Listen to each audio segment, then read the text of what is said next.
iman dan akal. Nah, iman dan akal itu kan iman. Lalu pakai akal. Udah cukup nggak? Nggak cukup. Iman dan akal tidak cukup tanpa bantuan mota. Ya. Iman dan akal tanpa bantuan mota tidak dapat mengandung dan membangun alam semesta yang logis. Kalau nggak bisa membangun alam semesta yang logis, tadi saya sudah sampaikan, yang membangun alam semesta itu siapa? Creator Sun sama Mother Spirit, kan? Jadi yang membangun, kan? Tanpa force mota kita nggak ngerti mengenai Creator Sun, kita nggak akan ngerti mengenai Mother Spirit. Lalu dia mengatakan apa lagi? Tanpa wawasan mota, manusia tidak dapat membedakan kebaikan, cinta, dan kebenaran dalam fenomena dunia material. Di sini loh, belum mati. Nah, dia sampaikan, banyak sekali kita bikin filsafat. Ya. Ketika filsafat manusia sangat condong ke dunia materi, apa konsekuensinya? Kalau kita filsafat hidup kita sangat condong ke dunia materi, maka kita akan menjadi rasionalistik atau naturalistik. Yeah. Ya, jadi kalau kita condong filsafat kita ke materi, kita jadi rasionalistik atau naturalistik. Jadi ceritanya Pak Yusuf bisa kita bilang nggak rasional, nggak naturalistik, kalau kita condong ke dunia materi. Jadi, tapi kita bisa jadi juga bilangnya Pak Yusuf tadi, Pak Yusuf nggak rasional. Kenapa? Karena Pak Yusuf tidak memahami mengenai dunia yang non materi. Makanya filsafat jadi penting untuk pendekatannya. Oke, jadi filsafat itu ada yang condong ke materi, ada filsafat condong yang ke spiritual. Ada 3 jenis filsafat, saya bicara yang 2 dulu. Filsafat yang condong ke dunia materi, sama filsafat yang condong ke dunia ke tingkat spiritual.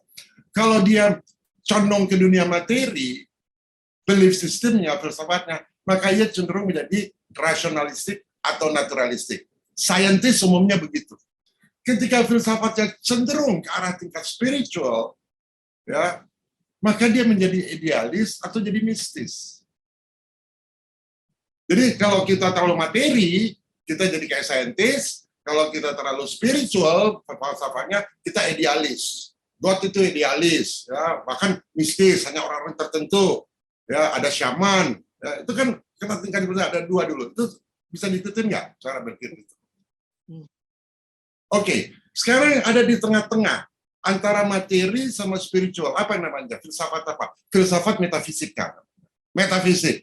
Kalau nggak bisa dijelasin, metafisik dibilang. Jadi hal-hal yang nggak bisa dijelaskan dengan rasional sama spiritual itu jalan amannya metafisik.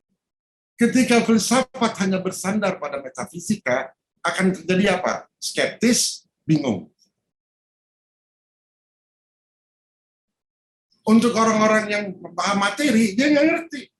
Yeah. Jadi, what is this? Mind over matter, ya, kayak gitu. Untuk orang-orang spiritual juga, ya, akan yang terjadi adalah skeptis. Nggak percaya, saya itu metafisik. Itu skeptis. Ya. Nah, di masa lalu, sebagian besar pengetahuan dan evaluasi intelektual manusia pasti masuk dari salah satu 3 itu. Sampai sekarang, ya, kalau kita scientist, very materialistik, atau kita very spiritual, atau kita masih metafisik.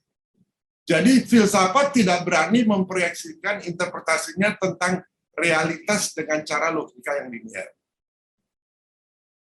Nah, jadi filsafat apa yang harus dipegang?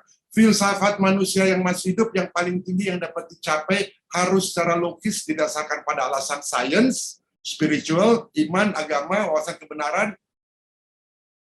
diberikan itu melalui wahyu, melalui roh intuisi, melalui wahyu. Ya. Nah, salah satu cara adalah apa? Memahami mota dulu.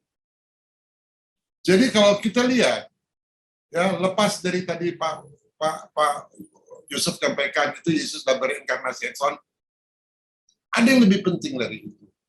Inti esensi dari Urban Book adalah falsafat motanya dulu. Kita paham nggak falsafat motanya?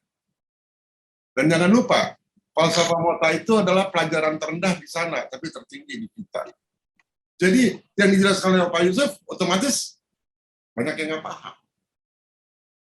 Ya,